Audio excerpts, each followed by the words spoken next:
আজ থেকে জয়মঙ্গলবার শুরু, জ্যৈষ্ঠ মাসের প্রথম মঙ্গলবার।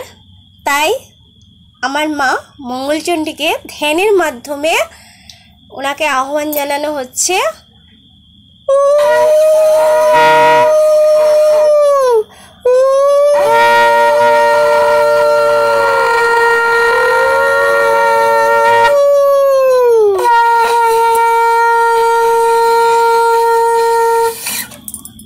শৈশা ললিতা কান্তাক্ষা দেবী মঙ্গল চণ্ডিকা বরদ ভয়স্তা চ দ্বিভুজা গৌরদহিকা রক্তপদ্ম শানাস্তং চ মুকুটোজ্জ্বলমণ্ডিতা রক্তকোশেষ বসনা স্মিত বক্তা শুভাননা নব যৌবন সম্পন্না চারভঙ্গী ললিতা প্রভা নম মঙ্গল চণ্ডিকায় নম। সর্বমঙ্গল মঙ্গলে শিবে সর্বাত্ম সাধিকে শরণ্যে স্তম্ভকে গৌরী নারায়ণী নমস্তুতে। যে দুর্গা সেই কালী, সেই মঙ্গলচণ্ডী, সেই আদ্যামা, সেই তারামা। মায়ের বিভিন্ন নাম, বিভিন্ন রূপ, কিন্তু আসলে চণ্ডী একজনই, চণ্ডী মা দুর্গা। হ্যাঁ, মা দুর্গা। তাই আমি একটি কথা দিয়ে, গানের একটি কথা দিয়ে মা মঙ্গলচণ্ডীকে আহ্বান করছি। জাগো তুমি জাগো।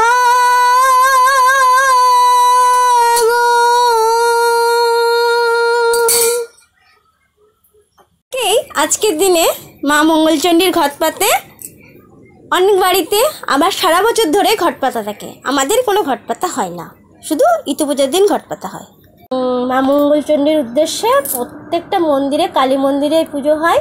যারা যেতে পারে না বাইরে, সেই কারণে বাড়িতেও পুজো হয়। তাই আমার মা আসনে বসে পুজো করেন কালীর সামনে, এবং যার যার সাধ্য যে যতটুকু ক্ষমতা, আমাদেরও যতটুকু ক্ষমতা আমরা ঠাকুরকে দিয়েছি। এবং আমি এটা মনে রাখার জন্য এটা ভিডিও করে রাখছি, এবং যাতে অনেকে উপকৃত হয়। আমাকে এক দিদি বলেছেন ওটা দিতে, তাহলে তিনিও ঠিক সেইভাবে করবেন। তাই আমার মা, বলো, শুরু করো। গৌরী গাঙ্গুলি আর আমি মোনালিসা গাঙ্গুলি রুদ্র। বলো। আমাদের প্রাচীন মহাকাব্য হচ্ছে মঙ্গল কাব্য। সেই মঙ্গল কাব্য থেকে এই মঙ্গলচণ্ডীর কথাটা এসেছে।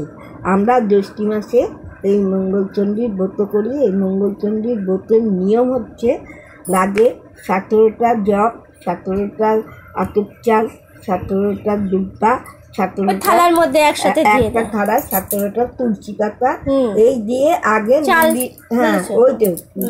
ওটা দিয়ে দাদাটা সাজানো হয়। সেটা মাকে নিবেদন করার পর ওটা কড়া দিয়ে গিলে আমরা সেটা খাই। সকালবেলা খাই, দুপুরবেলা চিড়ে বা ফল আর মুড়ি যার যা ইচ্ছে খাই, কেন এই দিন ভাত খাওয়া যায় না। আর রাতের বেলা লুচি খাওয়া যায়, বা যারা লুচি, এখনকার তো অনেকে লুচি সহ্য করতে পারে না, গ্যাস সম্বন্ধে ডালিয়া খায়। তাহলে যদি আবার সন্ধ্যাবেলা খিদে পাই কি করবো? সন্ধ্যাবেলা খিদে পেলে ওই ছোলা সেদ্ধ, আলু সেদ্ধ, এইসব।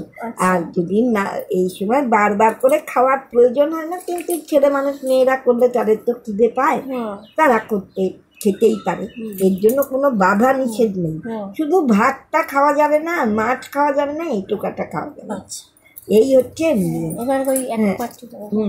আর মা হচ্ছে কেমন না, মা ওই এটা বললেই হয়ে যাবে। 1 কাঠি 16 মাটি সোনার মঙ্গলচণ্ডী, রূপোর ঘোড়া কোথায় যাচ্ছ মা, ঠিক দুপুর বেলা, হাসতে খেলতে, নির্ধনের ধন দিতে, অপুত্রের পুত্র দিতে, অবিবতার বিয়ে দিতে, বন্ধের বন্ধন খালাস করতে, রুগী থেকে খাড়া করতে, খোড়া থেকে পা দিতে, স্বর্গের রাজা করতে, যে যা মনস্কামনা করে তার তা পূর্ণ করতে। এটা হচ্ছে মা মঙ্গলচণ্ডী পুজো করলে সেটা তার কাছ থেকে ফল, তার কাছে কামনা করতে। আচ্ছা, এইবার জয়মঙ্গলবারের ব্রত কথা পড়তে হয়। জয়মঙ্গলবারের ব্রত কথা, পাঁচালি, যেটাকে পাঁচালি বলে। কিন্তু এই বইয়ের মধ্যে মঙ্গলচণ্ডীর পাঁচালি পড়া যাবে না।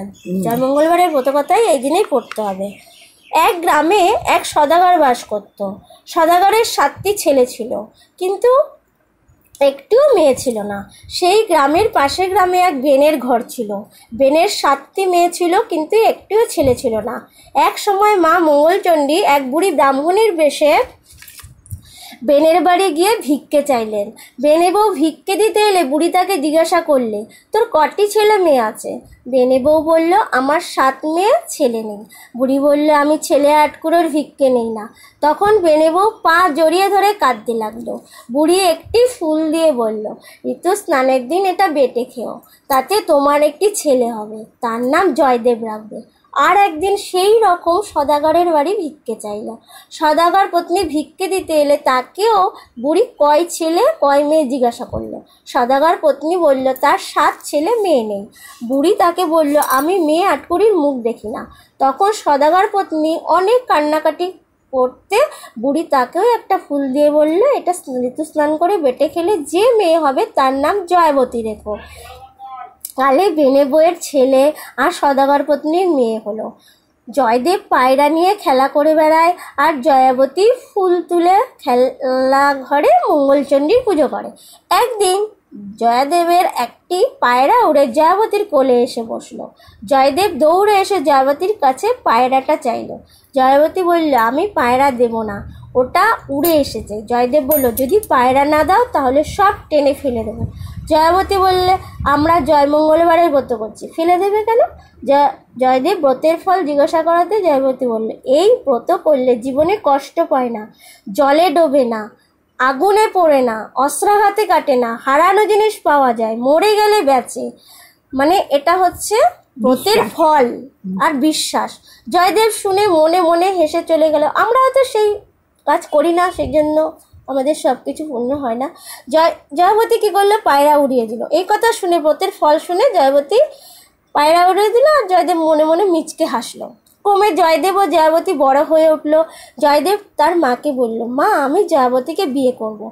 এদিকে মঙ্গলচণ্ডী সদাগরকে স্বপ্নাদেশ করলেন, তুই বেনে মেয়ের সঙ্গে তোমার ছেলের বিয়ে দাও, নইলে অমঙ্গল হবে। সদাগর স্বপ্নাদেশ মতো জয়দেবের সঙ্গে মেয়ের বিয়ে দিল। জয়াবতী শ্বশুরবাড়ি যেতে যেতে মঙ্গলচণ্ডীর উদ্দেশ্যে প্রণাম করলো। জয়দেব জিজ্ঞাসা করলো, কাকে প্রণাম করছে? জয়াবতী বলল, মা মঙ্গলচণ্ডীকে।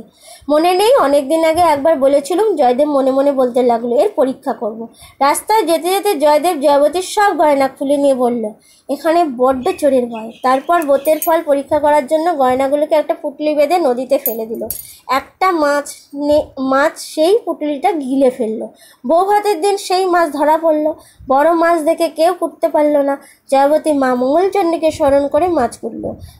মাছের ভিতর গয়নার পুটলি পাওয়া গেল। জয়াবতী সেই গহনা পড়ল। সকলে আশ্চর্য হয়ে গেল। কিছুদিন পরে জয়দেবের একটা ছেলে হলো। জয়দেব একদিন ছেলেটাকে নিয়ে আগুনে ফেলে দিতে চাইল। মা মঙ্গলচণ্ডী ছেলে এনে জয়াবতীর কোলে দিল। আর একদিন একটা কাটারি দিয়ে জয়দেব ছেলেটাকে কাটতে চাইল। জয়াবতী এসে পড়ল। দেখে তার ছেলেকে দেখছে যে তার ছেলেকে কাটারি দিয়ে ঘা মারছে। তখন বলল, এখনো তোমার বিশ্বাস হচ্ছে না? তখন জয়দেব বলল, হ্যাঁ, এখন হয়েছে। জয়দেব ও জয়াবতী সুখে ঘরকন্যা করতে লাগলো। তাদের অনেক ছেলে মেয়ে হলো। পরে জয়দেব ও জয়াবতী পুষ্পরথে চড়ে স্বর্গে গেল। সেই থেকে জ্যৈষ্ঠ মাসে জয়মঙ্গলবারের কথা প্রচার হলো। সকল মেয়েরই এই ব্রত করা উচিত। আমি এটা মঙ্গলচণ্ডীর জয়, এবং এটা আমি ভিডিও করে রাখলাম যাতে আমি পরবর্তীতে পড়তে পারি। প্রণাম ঠাকুর।